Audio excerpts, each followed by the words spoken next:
Hi, మేము మా తిండి ఛానల్కి స్వాగతం సుస్వాగతం. ఇన్స్టాగ్రామ్లో వీడియో చూస్తుంటే ఎగ్ పఫ్ తినే వీడియో వచ్చింది. ఎగ్ పఫ్ తినాలనిపించి ఆయన ఎవడు దొరుకుతారా స్పాన్సర్ అని చూస్తుంటుంటే పఫ్లో స్పాన్సర్ గారు దొరికాడు. ఇగో తిండి తపారా మీకంటే ఎక్కువ ముందు అని అన్నాడు. ఇక గట్లా నాకు ఇంకేముంది, తొందర బండి మనసు మారేలో తొందర బండి తీసుకుని రావాలని వచ్చేసిన.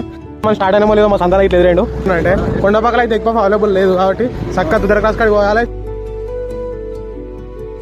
గింత దూరం వస్తే ఇడికి వచ్చేసరికి బేకరీ ఏమో మూసున్నది. దుద్దర క్రాస్ దగ్గర దొరుకుతున్నాయి కాబట్టి దుద్దడ పోవాలి. ఇక దుద్దడ వెళ్తున్నాం. ఇక దుద్దడకైతే వచ్చేసాం.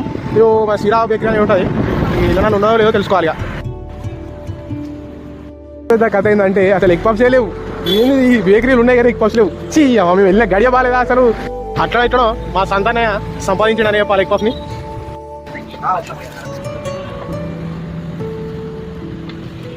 ఐదుగురం పోయినాం, మనిషికి 2 ఎగ్ పఫ్లు తిన్నాం, ఒక లడ్డు తిన్నాం, ఒక సోన్ పాపడి తిన్నాం. ఎంత వీళ్ళు మీరు కామెంట్ చేయండి, నేను చూస్తా ఎవరు కరెక్ట్ చెప్తారు.